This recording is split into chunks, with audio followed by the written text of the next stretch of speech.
Social media पर channel Mahalakshmi की ओर से आप सभी को सादर जय जिनेंद्र। आंखों में कभी आंसू का सैलाब दिया जाता है, उस चेहरे पर जो कभी हमेशा मुस्कुराता दिखता है, उसके हाथ दूसरों के सैलाब को रोकने में काम आते हैं। पर क्या वह इतना भाव विभोर हो जाता है? पहली बार देखा पट्टाचार्य पद की कैसे घोषणा हुई और वह उधर नम आंखों से सैलाब पहुँचते पहुँचते निकल गया। सुनते हैं पहले वह क्षण कैसे आचार्य श्री विशुद्ध सागर जी अब हो गए पट्टाचार्य आचार्य श्री विशुद्ध सागर जी। सुनते हैं। आज मैं आप सब लोगों से पूछ रहा हूँ, आप लोगों को किसी को कोई इतराज तो नहीं है? बोलिए ना। मैं आप सबसे पूछ रहा हूँ, सभी लोगों की अनुमोदना। मैं मुनिराजों से पूछ रहा हूँ, मुनिराज अपने अपने हाथ ऊपर उठाएं, अपने हाथ ऊपर उठाएं। सभी माता जी, सभी एक हीरा आपको मैं सौंप रहा हूँ, पट्टाचार्य आपको सौंप रहा हूँ, आपकी जिंदगी के लिए सौंप रहा हूँ। एक बार ले चले वहां पर मंदिर। हो गया, हो गया।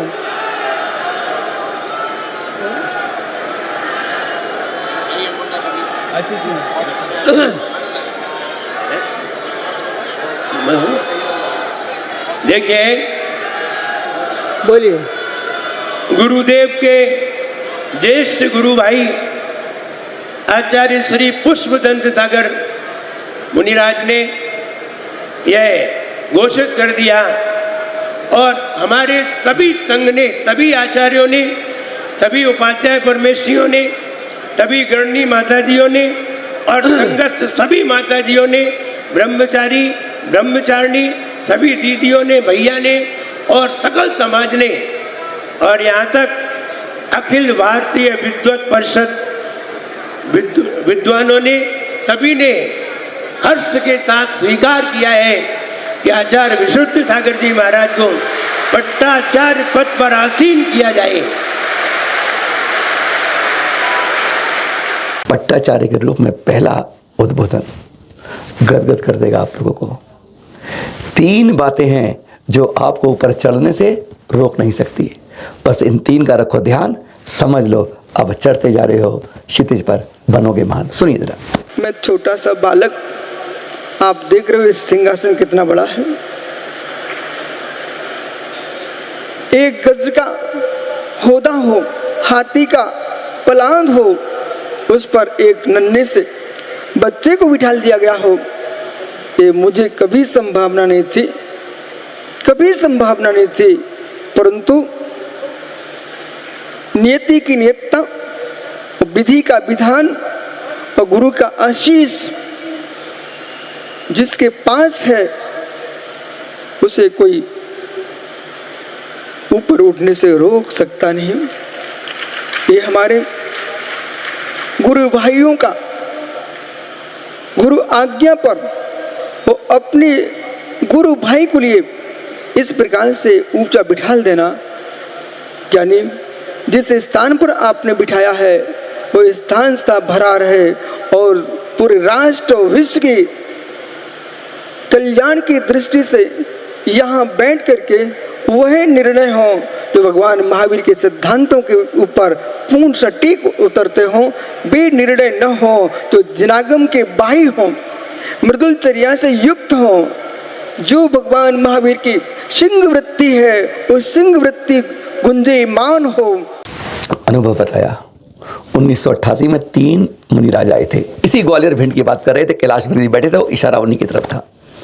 उन्होंने कहा, तब सूखा पड़ रहा था ग्वालियर में, सारे लोग हाथ जोड़ के कह रहे थे गुरुवर पानी नहीं है, कैसे होगा। उन्होंने इंद्रध्वज मंडल विधान करवाया और समापन के बाद पूरे चंबल में बरखा ही बरसात हो गई। और स्पष्ट उन्होंने कहा, क्या कहा, ध्यान से सुन लीजिएगा, विराग सागर जी महा डाकू हैं, डाकुओं में से एक को ले आए। क्या कहा, समझ नहीं पाए, सुन लीजिए जरा। विराग सागर जी उनके अंतिम श्वास के काल में उनके ज्ञान का गे एक छोटा सा बालक बना जो कभी मिट्टी में खेलता था और लोग कहते हैं कैलाश वर्गीय गए क्या भैया, जब जब भिंड ग्वालियर का नाम आता है तो आप लोग सजग हो जाते सब नेता। लेकिन आचार्य विराग सागर एक ऐसे महा डाकू बने कि डाकुओं के यहाँ से एक साधु को बना के लाए। फिर उन्होंने एक कोई नहीं, उन्होंने देख लिया यहाँ तो बहुत मिलते हैं, तो विनम्र सागर जैसे पता नहीं कितने कितने आचार्य मुनियों को खड़ा कर दिया है। यहाँ पर बहुत सारे त्यागियों को पूरे देश से चुन चुन के लाए। ये उनकी बहुत बड़ी क्षमता थी। प्रथम बार जब आए थे तो उनके पास मात्र 3 मुनि महाराज थे। अजीत सागर वो आचार्य सरमती सागर के शिष्य थे। बाहुली सागर आचार्य विमान सागर के शिष्य थे। ये 3 मुनिराजों का भिंड में प्रवेश हुआ 1988 में। जब 1988 में 3 मुनिराज आए, उस समय ग्वालियर क्षेत्र में पानी नहीं गिर रहा था, सूखा पड़ा हुआ था। तो श्रावकों ने जाकर के प्रार्थना की, बोले महाराज पानी नहीं गिर रहा है। आचार्य महाराज ने इंद्रध्वज महामंडल विधान कराया और जिस दिन विधान का समापन हुआ मूसलाधार पानी पूरे चंबल में गिर गया। जब से हमने सुना था एक छोटे से महाराज आए, 28 वर्ष की उम्र है, वो बहुत प्रभावना कर रहे हैं, तो मैंने सोचा एक दिन दर्शन करने के आता हूं कैसे महाराज हैं। मैं गया और चैत्यालय मंदिर के एक किनारे जाके बैठ गया। प्रवचन चल रहा था। उस प्रवचन में वो कह रहे थे श्रावण चौसम लक्षण योग्यता प्रतिनिमर्थम व्यवस्थापित। इस सूत्र को सुनते ही विकास छावड़ा में इतना प्रभावित हुआ। जिन आगम के सूत्रों को ये व्याख्यात कर रहे हैं और सुनता रहा जैसे पानी की बूंद जमीन में पड़ती रहती है पर किसी को मालूम नहीं चलता है। उसके बीच में एक बीज पड़ा हुआ था। उस पानी की बूंद के पड़ते पड़ते बीज के ऊपर पड़ी और बीज पानी को भी मालूम नहीं, मिट्टी को भी मालूम नहीं, पर बीज अंकुरित हो रहा था। ऐसे एक दिन का प्रवचन सुना हमने आचार्य महाराज का, और बैराग का बीज जो दबा हुआ था वो स्फुटित होने लगा। और मैं निर्णय किया कि हमारे जीवन के गुरु कोई होंगे तो यही मुनिराज होंगे। इनके साथ हम सब, आप सब और जो मुनि बन गए, उन सब के लिए काम की बात गुरुवर ने बता दी। उन्होंने बताया कि जीवन में आज तक उनके सामने कभी लेटे या सोते हुए नहीं मिले होंगे। अगर वह सुबह 3 बजे उठते थे, हम 2:45 उठ जाते थे। ऐसा उनके साथ रहा है। उनके साथ जीवन में कभी अलग कमरे में नहीं, उनके कमरे में रहा हूँ। और कहते एक दिन 3 बज गए थे तो बस, तो देखा मेरे सर के ऊपर कुछ मुलायम सा है, तो देखा मोर पंखी की पिच्ची है। गुरुवर कह रहे हैं 3 बज गए हैं, कब तक सोते रहो। सुने जरा क्या खास बात, दिल को छूने वाली बात, शिष्य गुरु के संबंध की बात। एक गुरु बनाया है तो जीवन पर्यंत वही गुरु रहता है, पूजनीय सभी को होता है। सुनिए जरा। दीक्षा के बाद प्रतिदिन मेरा कोई कक्ष नहीं था, गुरु का कक्ष ही हमारा कक्ष था। और मैंने भी प्रतिज्ञा की थी, मैं अपने गुरु के सामने सोते ना दिखूं। मैंने अपने जीवन में प्रतिज्ञा की थी कि मैं अपने गुरु के सामने कभी सोते लेटे ना मिलूं। शिष्य गुरु के सामने लेटता नहीं है, हंसता नहीं है, खांसता नहीं है, खकारता नहीं है, अभिनय नहीं करता है। आगम में लिखा हुआ था, पंडित ने कारुसर किया। आचार्य महाराज को जब विश्राम करा देते थे तो हम लोग सोते थे, और उनके पहले उठ के बैठ जाना बहुत जरूरी था। आचार्य श्री 3 बजे जगह हमको 2:45 बजे जगना जरूरी था। और एक दिन ऐसा आया जब मैं ब्रह्मचारी बन के गया था, रात के 3 बजे उनकी पिच्ची मेरे सिर पर घूम रही थी। रात्रि के 3 बजे पिच्ची घूम रही थी। मैंने कहा कोमल कोमल क्या है? आँख खोल के देखा कि सामने गुरु खड़े हुए हैं। वे कह रहे बेटा जाग जाओ, तुम सोने के लिए नहीं आए हो, जिन आगम का रहस्य समझने के लिए आए हो।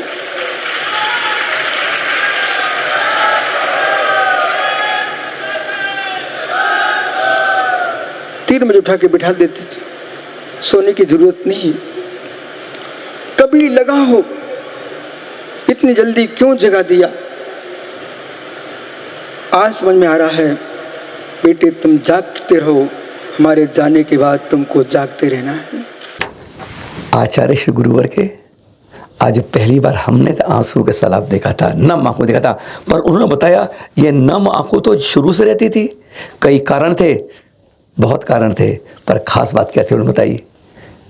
सफलता की 3 सीढ़ियां हैं, 1 2 3। कौन सी? एक बार उन्हीं के मुख से। ये कई राज की बातें हैं जो पहले पट्टाचार्य के दौर में थी, जो बहुत काम की, गांठ बांधने वाली, यहाँ रखने वाली है। सुनिए जरा। यदि आप मेरे से पूछो, चाहे समाज के श्रेष्ठी पूछे, चाहे राष्ट्र के नेता पूछे, चाहे आगम के अध्येता पूछे, चाहे कोई पूछे, एक किसान पूछे, एक व्यापारी पूछे कि आप यहाँ तक कैसे पहुँचे हो, मेरे मित्र कुछ नहीं है, कुछ नहीं है। विधि, अभ्यास और गुरु आशीष, ये 3 कभी नहीं छोड़ना चाहिए।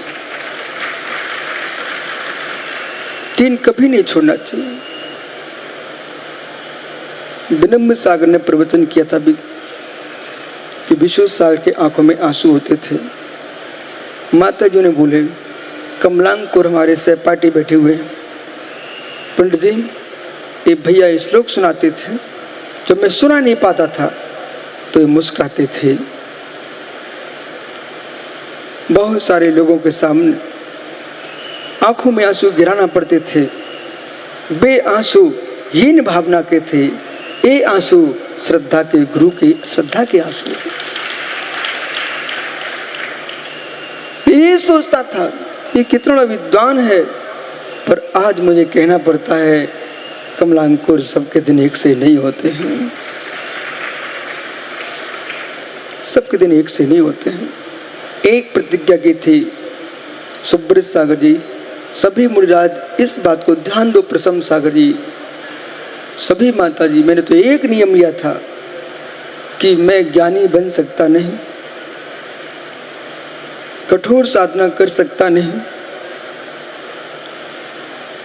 मात्र गुरु की सेवा करूंगा और नमोकार की माला फेरूंगा। हम और अपनी है जिनकी खोपड़ी में याद नहीं होता है, इधर से सुना जैसे मिल जाता है, अंदर कुछ नहीं होता है, याददाश्त कमजोर हो जाती है, याद नहीं कर पाते हैं। गुरुवर के साथ भी यही था, आंसू निकल पाते थे।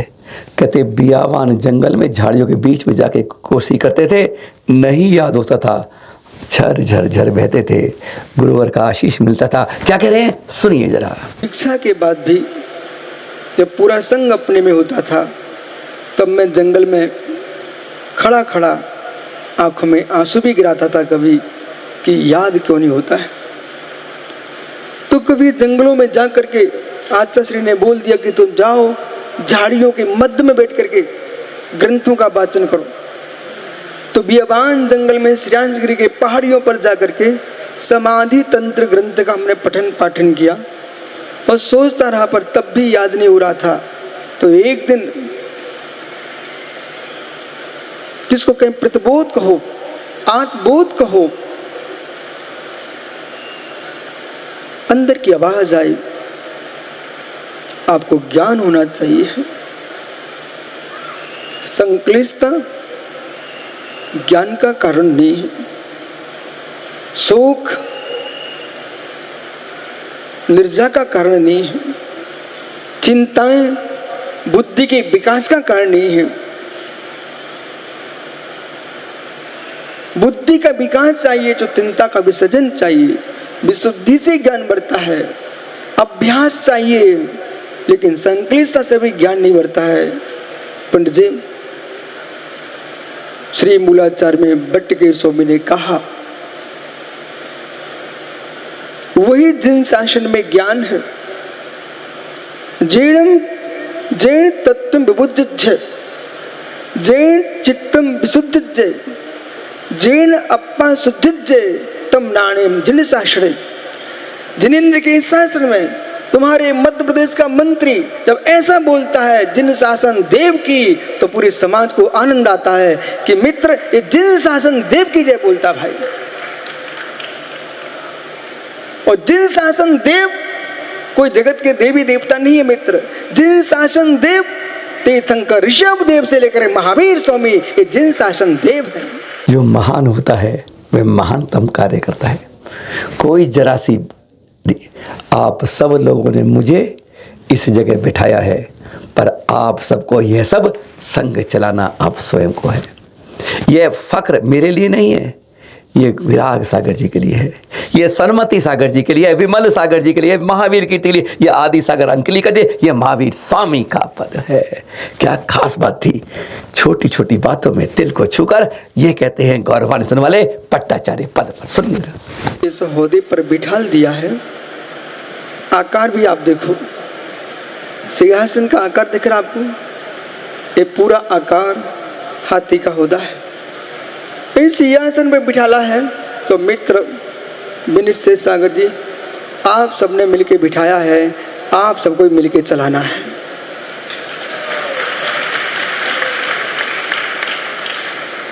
जैसे आपने गुरु का आदेश मान करके इस पर मुझे बिठाया है, सत्य है कि मैंने आज तक कभी नहीं सोचा था कि ऐसा भी दिन आएगा कि अल्प समय में गुरु का वियोग देख करके और वहाँ बैठना पड़ेगा। ये मात्र विवर्धन सार का पत्र, आचार्य श्री का आदेश ही इस पर बिठा रहा है। मैं भी आचार्य महाराज के आदेश का ही पालन कर रहा हूँ। बाकी सभी गणनी, सभी आचार्य, सभी उपाध्याय, सभी मुनिराज सब प्रज्ञावंत हैं। जैसा गुरु का आदेश है, ये सकल संपत्ति विशुद्ध सागर की नहीं है, ये आचार्य विराग सागर की, आचार्य विमल सागर की, आचार्य महावीर की, आचार्य यानी आदि सागर की महाराज की है, भगवान महावीर की है। ज्ञान के लिए कभी रोना मत, याद नहीं हो रहा, रोना मत, बिलखना मत, क्योंकि यह भी अज्ञानता है। सिर्फ गुरु का आशीर्वाद है जो काम कर जाता है। सुनेंगे, सुनिए जरा। इस रियांश की में खड़े खड़े आंखों में आंसू गिर रहा था पंडित जी बंबई। उस समय बोले संक्लिष्टता छोड़ो, संक्लिष्टता छोड़ो। ज्ञान के लिए भी रोना अज्ञानता है, ज्ञान के लिए भी रोना अज्ञानता है, और ज्ञान के लिए बिलखना अज्ञान को ही जन्म देगी, और विशुद्धि अज्ञान का नाश करेगी और केवल ज्ञान को प्रदान कराएगी। इसलिए ज्ञानियों, आचार्य पुष्पन सागर महाराज के सानिध्य में ये सब कार्यक्रम हुआ है। आगे आचार्य महाराज जहाँ हैं, संपूर्ण पूर्वाचार्यों के चरणों में वर्तमान में जितने आचार्य भारत की भूमि पर हैं, और 3 कमनोकोटि मुनि महाराज जहाँ विराजमान है, विदेह में विराजे तीर्थंकर, ऐरावत में विराजे मुनिराज, संपूर्ण 2.5 द्वीप में विराजे मुनिराज, ये सभी दिगंबर मुनि मुनित्व की दृष्टि से विशुद्ध सार के गुरु हैं।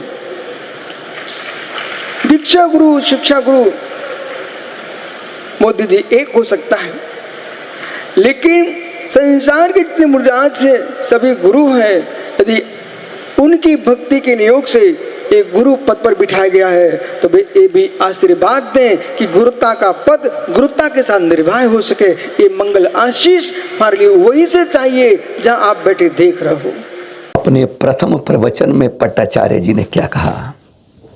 राष्ट्र एक हो, मैत्री हो, साम्य भाव हो, सब कुछ हो। आज 400 एक साथ हैं, कल 1600 एक साथ हो। गजब गजब की बात। सुनिए जरा उन्हीं के मुख से ये खास बात। मेरे से उपाध्याय विनिश्चय सागर जी पूछ रहे थे कि आपने कौन से मंत्र दिए इस प्रतिमा में, तो मैंने कहा भाई सत्य पूछो तो ये है कि जितने प्रतिष्ठा ग्रंथ में विशिष्ट मंत्र लिखे हैं, 1 2 3 4 जितने सूर्य मंत्र हैं, सुमतिनाथ भगवान को मैंने सूर्य मंत्र पूरे दिए।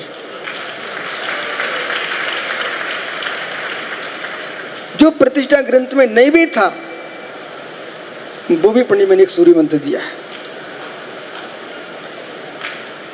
ओम भूर्भुवः से प्रारंभ होता है, ये शांति मंत्र है जिसे जगत में गायत्री मंत्र कहा जाता है। वो जैन परंपरा का सूर्य मंत्र है। इस पर महान जैन दिगंबराचार्य ने संस्कृत टीका लिखी है। ज्ञानियों, ऐसे मंत्र से अभिसिंचित नेमिचंद सिद्धांत चक्र देव ने गोमटेश बाहुली स्वामी को मंत्र दिया, आज विश्व में प्रसिद्ध हो रहे हैं। मित्र, आज भगवान सुमतिनाथ स्वामी एक वर्ष के अंदर जिन्होंने 400 पिछियों को बुला लिया, ये भगवान सुमतिनाथ स्वामी की महिमा है। इन शब्दों से पहले उन्होंने खास बात पूछी। एक उपाध्याय ने पूछा कि सुमति धाम में जब हमने प्रतिष्ठा कराई तो खास मंत्र कौन से दिए थे? उन्होंने कहा मैंने सारे के सारे सूर्य मंत्र दिए थे, और मैंने जिसे आप कहते हैं ओम भूर्भुवः गायत्री मंत्र जिसे कहते हैं, वह भी एक जैन मंत्र है, शांति मंत्र है, वह भी दिया था। विश्वास नहीं होता, एक बड़ी बात कह दी कि गायत्री मंत्र भी एक शांति मंत्र जैन मंत्र है। सुनेंगे आप उन्हीं के मुख से खास खास खास बात। इसी प्रकार से भारत भूमि का अपमान न हो, हमारे देश के अंदर साम्य भाव हो, मैत्री भाव हो, और राष्ट्र में जितने वीतरागी श्रमण श्रमणियाँ हैं, साधु संत हैं, सब में मैत्री भाव हो। और मेरा बस यही अंतरंग का भाव है कि संपूर्ण राष्ट्र के अंदर जितने त्यागी वृंद हैं, ये सभी एक मंच पे, जैसे आज 400 दिख रहे हैं, कभी 1600 भी हों, 1600 भी हों। इंदौर क्षिप्रा नदी का तट है, ये क्षिप्रा नदी का तट है, ऐतिहासिक सरता है। एक और मित्र सिद्धवर कूट में रेवा नदी नर्मदा बह रही है, दूसरा क्षिप्रा बह रही है, उसके मध्य में इंदौर है। इसलिए मित्र अपने आप में दो सरताओं, महासरताओं के तीर्थों के तट पर बसा इंदौर नगर है, और मित्र इसलिए इन निर्गंथों के आने से महातीर्थ बन गया इंदौर। गुरुवर के पट्टाचार्य पद पर पहले आशीष में उद्बोधन बहुत काम की बात थी। और देखिए, हमें लिए तो बस कहते हैं यही दिन थी, यही रात थी। जीवन में ये क्षण दोबारा आएंगे नहीं आएंगे पता नहीं, पर गुरुवर ने इस अवसर पर जो चैनल महालक्ष्मी परिवार को यह सहयोग दिया, जो प्रेम दिया, कहते हैं पूरा श्रद्धा के रूप में उन्होंने जो आशीर्वाद लुटाया, वह शायद आज तक जीवन में नहीं लुटा। एक मंच पर जब हम खड़े हो गए थे तो 388 संत के बीच में जब हाथ जोड़कर हम खड़े थे, तो ऐसा जीवन में हमने कभी दूसरा क्षण आज तक नहीं देखा कि एक साथ 388 संतों के दर्शन कर रहे हैं, गुरुवर से आशीष पा रहे हैं, हाथ पकड़कर वो चला रहे हैं। आज उन्होंने हाथ यह पकड़ा है, संकल्प लेते हैं कि तीर्थों के चल दिशा के लिए इसी तरह संकल्पित रहेंगे, और यह आशीष उनका जो सर पर है सदा रहेगा। सादर जय जिनेन्द्र।